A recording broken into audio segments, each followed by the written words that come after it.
selamat sore Sobat Milenial and Gen Z, bertemu kembali di program POV Times di mana kita akan membahas isu yang sedang ramai diperbincangkan dari sudut pandang redaksi IDN Times bersama pemimpin redaksi IDN Times Mbak Uni Lubis. Selamat sore Mbak Uni. Sore Gilang, sore juga teman-teman semuanya ya. Oke, semoga selalu dalam keadaan sehat. Mbak Uni, ada beberapa tema yang akan kita bahas. Yang pertama mengenai reshuffle kabinet yang ada di pekan lalu. Lalu yang kedua di mana salah satu yang di reshuffle lalu diganti adalah Menteri Keuangan. Dan yang terakhir, fenomena Gen Z menjadi anime sebagai sosok inspirasi dalam berbagai menjadikan ya anime manga menjadi inspirasi dalam menyuarakan. Nah, kita ke tema yang pertama terlebih dahulu. Mbak, melihat reshuffle di Kabinet Merah Putih di pekan lalu ini seperti apa, Mbak? Iya, itu pas hari Senin ya, tanggal 8 September. Jadi kita udah tapping ya, POV Times ya. Kita tappingnya mengenai pertemuan hari Sabtu 6 September dengan Presiden di Hambalang. Tapi terus kemudian hari Seninnya ada reshuffle sore sekitar jam 4 ya. Jadi kan ada Menteri Keuangan, kemudian Menteri Koordinator Polkam ya, Menko Polkam, Menteri Perlindungan Pekerja Migran, Menteri Koperasi dan juga Menteri Pemuda dan Olahraga. Dan satu kementerian baru, Mbak ya? Ya, dan ada satu kementerian haji ya baru. Nah, jadi ini menarik, itu kan sekitar jam 4. Tapi yang saya rasa IDN Times dan semua media juga sudah membahas banyak ya. Tapi yang ingin saya garis bawahi dari situ adalah sikap Presiden Prabowo yang berupaya untuk tetap menjaga hubungan silaturahmi. Karena kan ketika Menko Polkam misalnya diganti, figur Budi Gunawan ini kan dianggap dekat dengan Megawati ya, dengan PDIP. Terus kemudian Budi Ari itu dianggap dekat dengan Presiden Jokowi karena dia ketua umum Projo. Sehingga analisa-analisanya macam-macam lah, wah bahwa ini upaya untuk menyingkirkan orang-orang Jokowi lah, apa segala macam. Dito juga menjadi Menpora kan sudah sejak di era Jokowi.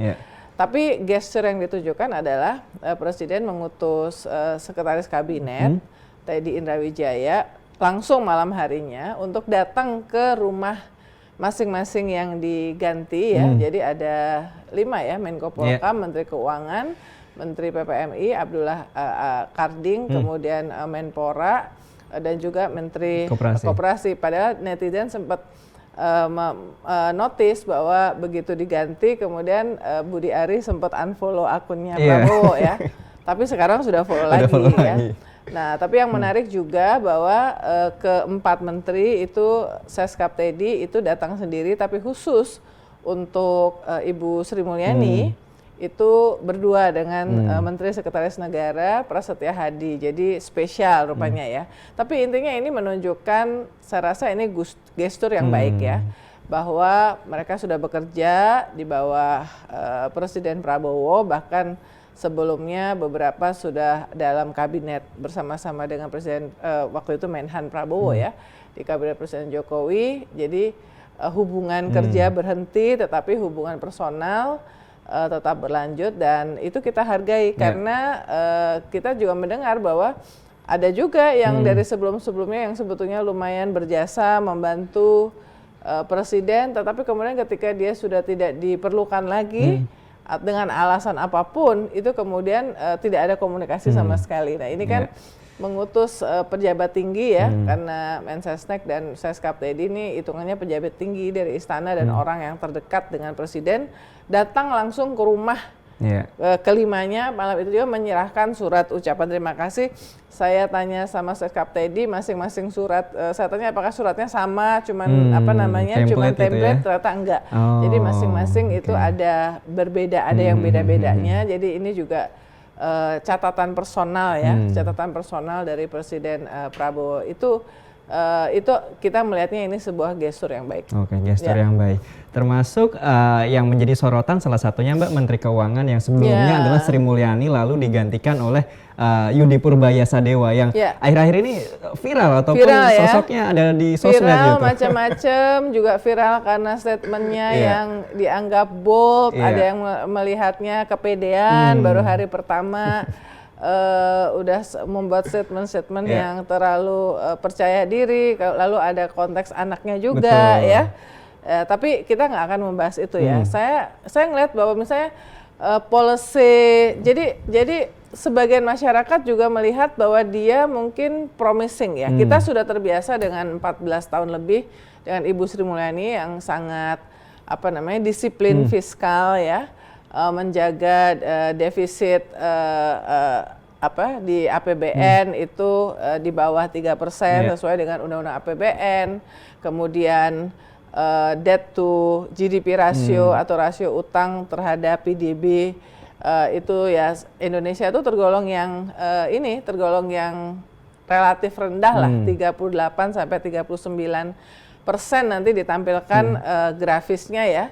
Misalnya Korea Selatan 54-55%, India 80%, kemudian bahkan Singapura juga tinggi, Malaysia 65%. Artinya ada kemungkinan ya pilihan terhadap Pak Yudi Purbaya ini adalah pilihan terhadap Menteri Keuangan yang bisa ekspansif ya, dan dia punya track record untuk ekspansif, dan ditunjukkan juga dengan salah satu policy pertamanya kan adalah mengambil 200 triliun dari 400 triliun lebih dana pemerintah yang selama ini parkir di Bank Indonesia, Central Bank, untuk dialirkan lewat 5 bank plat merah ya, 5 bank BUMN. Gunanya adalah untuk lebih meningkatkan likuiditas dan juga membuat sektor real lebih punya modal lah ya. Tetapi mungkin pertanyaannya adalah apakah memang betul masalahnya likuiditas, karena juga ada analis yang mengatakan bahwa problemnya adalah memang bank-bank itu lebih suka untuk naruh duit di Bank Indonesia itu karena jelas bunganya, kemudian mereka khawatir dengan kredit macet ya. Dalam situasi seperti ini, jadi demand-nya itu juga menjadi problem. Nah, makanya ada saran-saran juga bahwa 200 triliun tapi tolong dipastikan bahwa ini nanti tidak digulirkan ke kelompok yang itu lagi, yang proyek-proyek yang tidak jelas, yang bisa menimbulkan potensi NPL atau kredit macet, seperti yang selama ini sudah banyak terjadi ya di bank negara tuh. Ada debitur yang bisa sampai 60 triliun tuh satu pihak ya, dan dia punya di semua bank negara gitu ya. Yang ini yang kalau menurut ceritanya Presiden pada saat bertemu di Hambalang 6 September ini yang mau dikoreksi ya. Masa ada segelintir orang yang menguasai begitu banyak aliran kredit dari bank-bank negara. Nah, ini nampaknya Menteri Keuangan ini ingin mengoreksi itu, tetapi tentu dengan catatan-catatan dari sejumlah pihak yang mengingatkan ya, bahwa sebaiknya itu disalurkan ke sektor produktif, ada aturannya, ada peraturannya dan segala macam. Tapi yang saya ingin cerita nih Gilang, teman-teman, jadi Menteri Pak Purbaya ini sebetulnya waktu kami di Hambalang itu ada di sana. Jadi ada di sana, terutama di sesi paparan dari Kepala Badan Gizi Nasional. Dengan dia sebagai saat itu? Dia waktu itu masih Ketua Dewan Komisioner dari Lembaga Penjamin Simpanan. Ya, kami waktu itu saya sempat salaman ya, karena saya udah pernah bertemu beberapa kali ya. Jadi Pak Purbaya itu duduk kan, itu posisinya itu ada panggung di pendopo. Terus kemudian ada Pak Kepala BGN itu presentasi, depannya ada satu meja dengan kursi Presiden Prabowo, di belakangnya tuh ada sekitar 50 sampai 60-an koordinator regional. Di deretan pertama di belakang Presiden itu deputinya eselon 1-nya BGN. Nah, paling ujung dan semuanya pakai baju putih ya. Paling ujung tuh Pak Purbaya pakai baju batik. Kami tuh duduk di sebelah sininya lah ya, sebelah sini. Seperti itu. Nah, jadi selama acara itu di mana kami mendengarkan paparan dan kami dan Presiden mendengarkan paparan dari Kepala BGN, update tentang makan bergizi gratis, lalu Presiden mengundang kami untuk berkomentar, mengkritik secara terbuka. Jadi itu sampai kemudian baru selesai itu jam 2 ya, dari jam 11 sampai jam 2 siang lah. Cukup panjang ya. Karena kami juga bertanya soal ekonomi, karena sesinya yang berkaitan dengan dari mana dananya kan tahun RAPBN 2026 ini kan dianggarkan 335 triliun.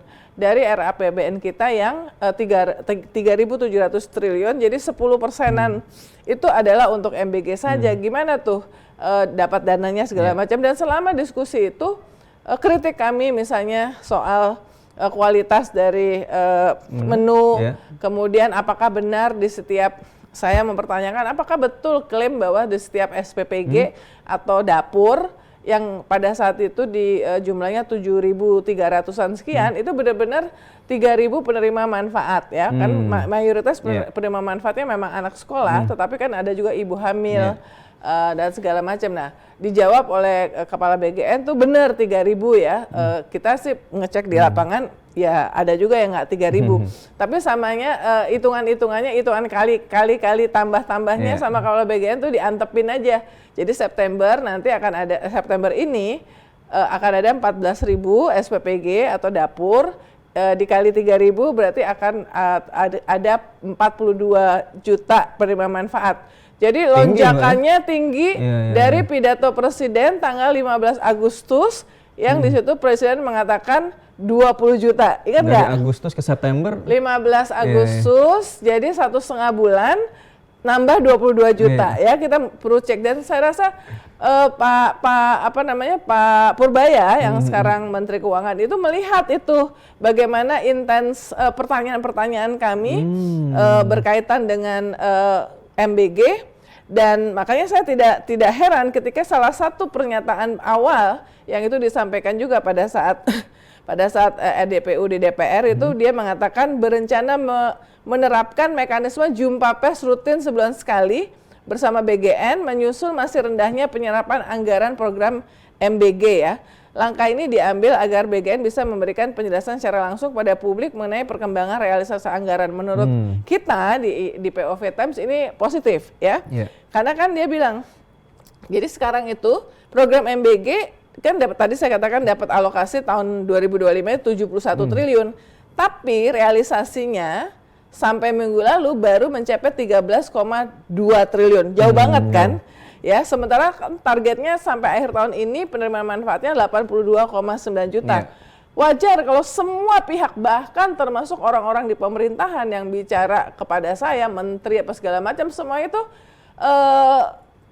mempertanyakan apakah bisa tercapai ya. Yang 82,9 juta, tapi sebetulnya Presiden pada saat itu sudah mengatakan di statement yang bisa on the record bahwa tidak perlu gerusu-gerusu. Apakah bisa dicapai Desember, apakah tahun depan, Januari 2026 ya. Karena nampaknya Presiden juga menangkap keraguan-raguan ya. Apalagi banyak problem ya. Nah, jadi itu misalnya ya positif respons dari Menteri Keuangan Yudi Purbaya yang menangkap aspirasi dari masyarakat yang berkaitan dengan MBG ini dan kemudian dia meminta supaya setiap bulan ada jumpa pers publik melaporkan serapan anggaran. Nah kita memang mendapatkan kabar tadi jadi tidak hanya soal MBG. Pak Menkyu ini kan juga mau mengkoreksi, memastikan bahwa serapan anggaran itu meningkat.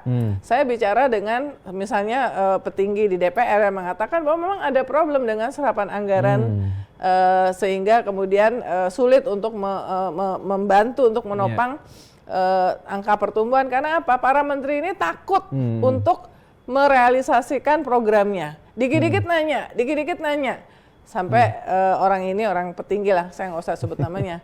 Lah yang jadi menteri siapa? Kenapa dikit-dikit nanya sama saya? Kan situ yang jadi menterinya ya. Jadi memang ada problem itu yang nampaknya akan dikoreksi oleh Pak Menteri Keuangan ya. Memang MBG ini kan banyak problem. Saya ingin bahas dua lagi. Satu soal ompreng, Futre ya. Kemarin Pak Kepala BGN kan mengatakan, anggota DPR mengatakan ya jangan impor dong tempat makannya ya. Tapi dia mengatakan bahwa produksi food tray dalam negeri masih belum mencukupi kebutuhan MBG hingga akhir tahun. Katanya dia ya, produksi food tray MBG dalam negeri tiap bulannya hanya mencapai 11,6 juta. Sementara kebutuhan food tray sampai akhir tahun 80 juta ya. Enggak 80 juta juga sih, karena kan diklaim sekarang kan September ini kan udah 42 juta. Berarti kan tinggal 40,9 juta. Jadi ini juga angkanya nggak benar nih ya. Nah sebetulnya kalau memang 11, nah ini menunjukkan bahwa memang dari awalnya terlalu buru-buru. Karena kalau 11 produksi dalam negeri itu 11 juta, ya mestinya kan sekarang kita udah mulai dari Januari, Februari, Maret, April. Katakanlah misalnya mulai dari Maret, April, Mei, Juni, Juli, Agustus, September. Mestinya sudah ada 7 kali 11 juta. Ya harusnya kan udah hampir 80% dari kebutuhan. Jadi ini alasan aja bahwa ini impor gitu ya. Karena kita kan harus mendukung produksi dalam negeri. Jadi ini apa yang disampaikan dengan apa yang faktualnya itu juga berbeda. Nah ini kita sebagai media dan masyarakat tuh harus membantu mengawasi. Nah terakhir, nah ini koreksi dari Presiden. Pada saat itu terinspirasi dari pertanyaan kami juga, Presiden bertanya, jadi sebetulnya adik-adik makan daging dari MBG ini berapa kali? Karena kan yang paling senang itu mereka kalau menunya daging ya tentunya. Apalagi Pak Presiden selalu mengatakan, saya ini suka terenyuh karena banyak sekali anak-anak kita yang cuma makan daging tuh sekali dalam setahun pada saat Idul Adha ya. Jadi Presiden tanya berapa kali dalam 1 bulan? Dijawab 3 kali ya. Kemudian Presiden mengatakan mesti minimal 1 kali dalam seminggu ditingkatkan. Lalu telur itu kan banyak keluhan bahwa telurnya itu dicampur sama tepung, kemudian dibikin orak-arik. Sampai Presiden tanya orak-arik itu apaan sih? Kita bilang scramble egg Pak. Dicampur pakai cacahan-cacahan kubis. Sehingga yang harusnya satu anak pada saat dia dapat menu telur, itu harusnya dapat full 1 butir telur. Apakah telur ceplok, apakah telur rebus, apakah telur semur. Pokoknya harus 1 telur aja.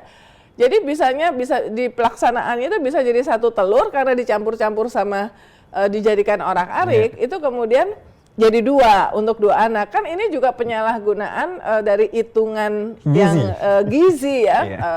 Nah jadi Presiden dan ditanya berapa sih kalau misalnya 1 packs untuk menu daging itu untuk Jawa dan Sumatera, Kepala BGN menjawab 10.500.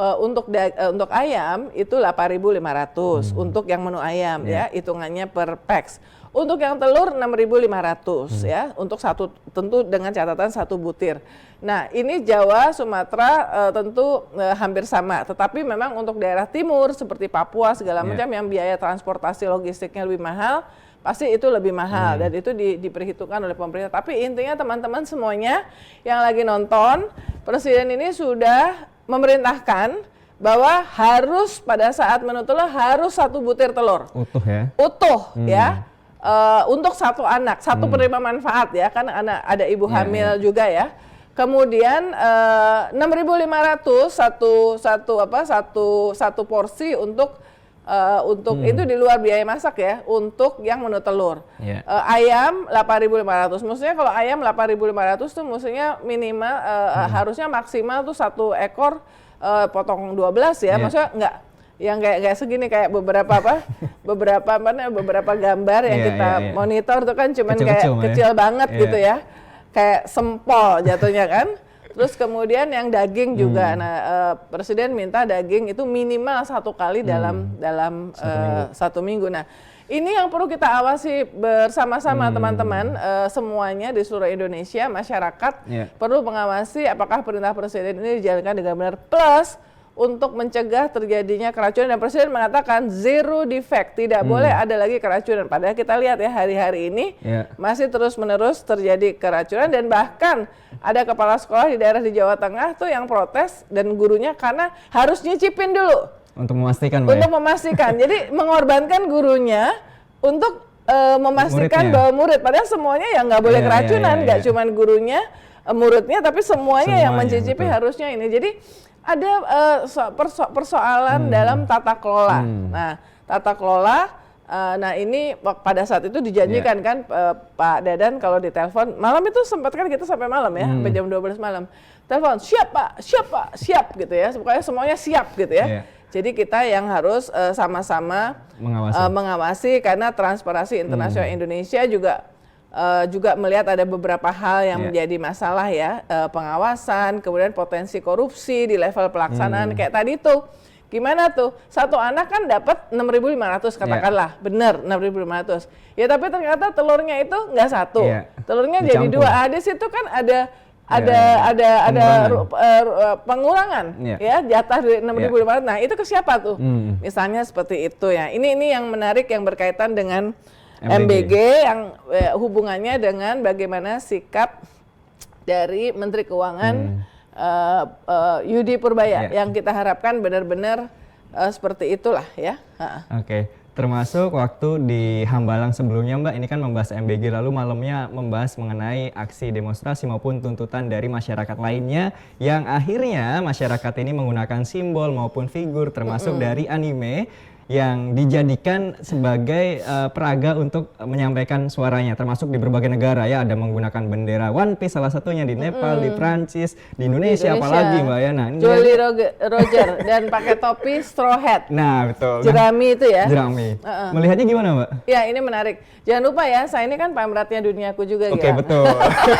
Jadi teman-teman di ekosistem Duniaku itu di IDN Times ada Duniaku. Duniaku ini adalah media geek yang terdepan di Indonesia saat ini, terbesar ya. Jadi kalau mau lihat anime, manga, games, kemudian movie, techno, ya itu semuanya bisa kalian lihat. Itu Gen Z banget ya. Jadi itu usianya tuh kayak seusia anak saya lah ya. Tapi ini menarik memang ya, bahwa anak-anak Gen Z ini sekarang sudah tidak lagi menjadikan sosok manusia itu sebagai idola, yang membuat inspirasi. Saya sebenarnya ini sudah dilakukan oleh IDN Times, saya rasa sudah 7-8 tahun yang lalu, ketika misalnya teman-teman di IDN Times itu misalnya kalau Hari Kartini atau Hari Perempuan, biasanya kan media menulis tentang sosok-sosok perempuan yang menginspirasi ya. Biasanya orangnya itu-itu lagi tiap tahun itu, tapi teman-teman IDN Times pada saat itu teman-teman Hype itu membuat misalnya 10 perempuan yang memiliki nilai-nilai kepemimpinan luar biasa di film Star Wars. Nah itu kan pendekatan yang berbeda karena nilai-nilai kepemimpinan itu mungkin universal ya. Jadi menginspirasi, mau berkorban untuk anak buah, kemudian visioner apa segala macam itu kan ada di cerita yang di film itu juga. Dan itu pendekatan itu disukai ya. Dan teman-teman Gen Z ini dari peristiwa yang terjadi di Nepal, di Prancis, lalu di Indonesia, itu kelihatan bahwa Gen Z itu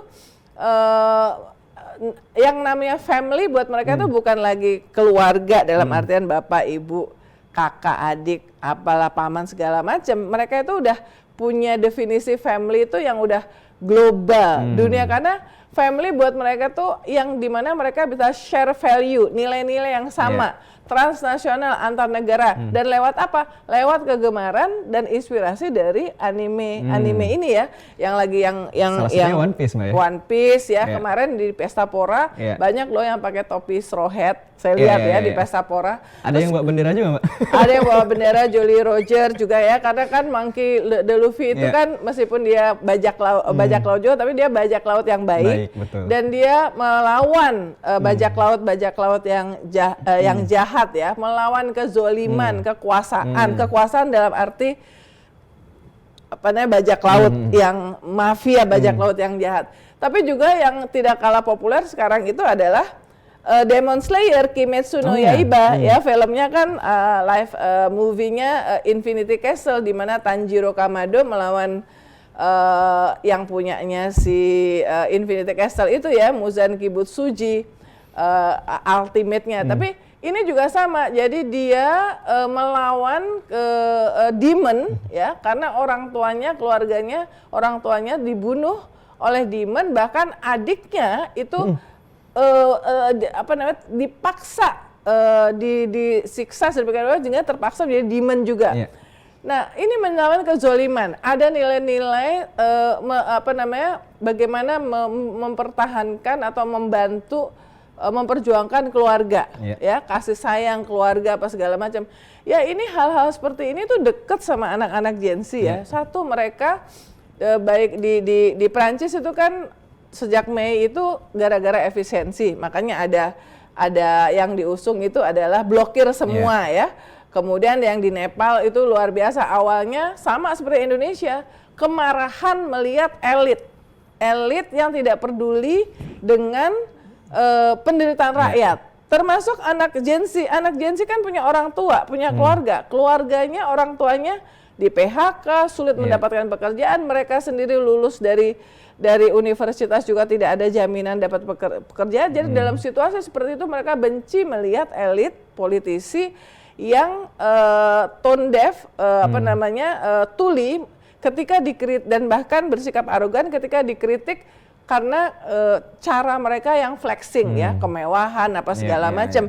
Bahkan kemarin kan DPR menaikkan tunjangan gaji, tunjangan rumah segala macam. Jadi dan kalau di Indonesia itu kemarin yang Agustus itu kemudian yang mempersatukan itu adalah peristiwa tragis yang Afan dilindas. Nah kalau di Nepal yang luar biasa, saya rasa saya belum pernah ngelihat yang seperti ini ya. Ada lebih dari 22 orang dan Perdana Menterinya sampai dievakuasi, menteri-menterinya dievakuasi pakai heli. Terus ada menterinya yang ditelanjangin dan dipukulin, ada yang sampai harus politisi anggota DPR nyebur ke laut, ke sungai.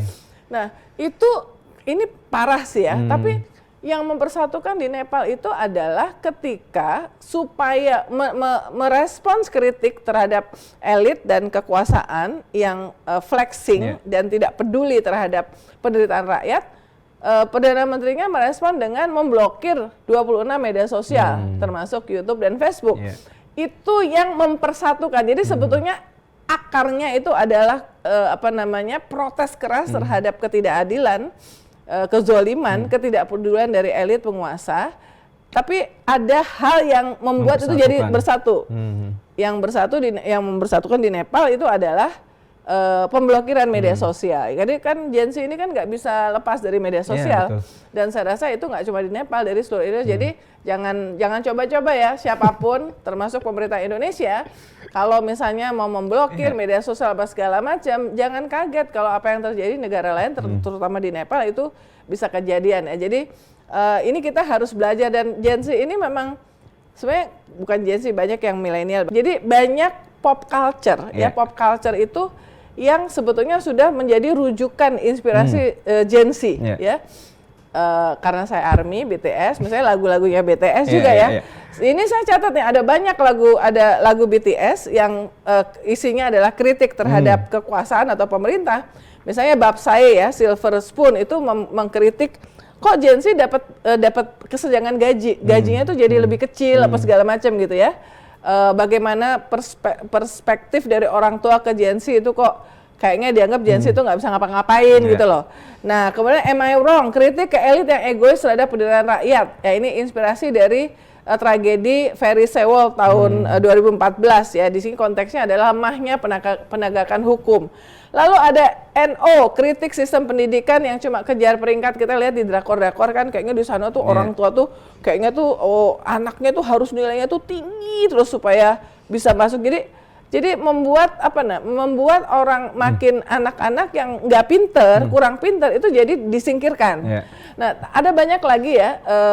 Ini One Piece, Demon Slayer, kemudian lagu-lagu BTS dan yang lain itu menunjukkan bahwa ketika Gen Z melihat figur-figur figur-figur fiksi. Tapi sebetulnya menggambarkan situasi yang ada, karena kreator-kreator ini pastilah kreator-kreator yang sangat cerdas, dan dia membuat kreasinya termasuk anime, film, lagu itu berdasarkan situasi yang dirasakan oleh masyarakat, karena itu relate kan, karena kalau populer berarti pasti karena relate. Dan itulah hebatnya Gen Z Mbak ya, ide kreatifnya ide banyak media cara ya. Nggak mungkin populer kalau nggak relate sama kehidupan Gen Z. Jadi Gen Z itu merasa gua banget gitu ya. Nah ini yang harus diwaspadai oleh semuanya, pihak elit, penguasa, bahwa suara mereka harus didengar. Di Indonesia ini Gen Z ini banyak jumlahnya lumayan loh, mungkin 60-an juta ya. Termasuk waktu pemilu kan? Paling besarnya. Selama waktu pemilu itu semua politisi dan parpol sibuk bergaya kayak Gen Z. Ada yang nonton Blackpink lah, ada yang nonton konser-konser ini ya, supaya dilihat sebagai ketua umum parpol atau politisi yang pro Gen Z. Tapi apa care mereka terhadap Gen Z, termasuk terhadap pengangguran apa segala macam. Nah ini yang kemarin itu memicu protes keras dari mereka. Dan harus ada koreksi ya. Kalau di Nepal sekarang kan interim administration-nya yang mantan hakim agung, si ibu-ibu ya, mantan hakim agung itu kemudian dia menyatakan bahwa akan mendengarkan Gen Z ya. Kita belum mendengar statement itu dari Presiden Prabowo dan juga dari elit di DPR dan segala macam. Tapi kita berharap apa yang terjadi di negara lain yang sampai luar biasa tragis itu tidak terjadi di Indonesia. dan itu dengan syarat bahwa suara-suara rakyat terutama termasuk suara Gen Z itu didengar ya. Jadi ini mungkin yang menarik dari yang hari-hari ini kita lihat ya dalam perkembangan situasi ya. Didengar dan bisa dan ini korupsi. direalisasikan. Gen Z itu benci banget sama korupsi. Betul. Karena korupsi itu kayak mengambil sebagian dari apa yang sudah hak mereka. Mereka itu kan adalah masa depan ya. Jadi mengambil hak mereka dan hak keluarga untuk pada saat ini yang mereka tahu bapak ibunya mungkin berdua-duanya kerja, banting tulang ya untuk membiayai mereka. Tapi kemudian elit-elit itu secara serakah memakan uang rakyat itu lewat perilaku korup. Nah, itu mereka benci banget dan itu konsisten di berbagai negara. Oke.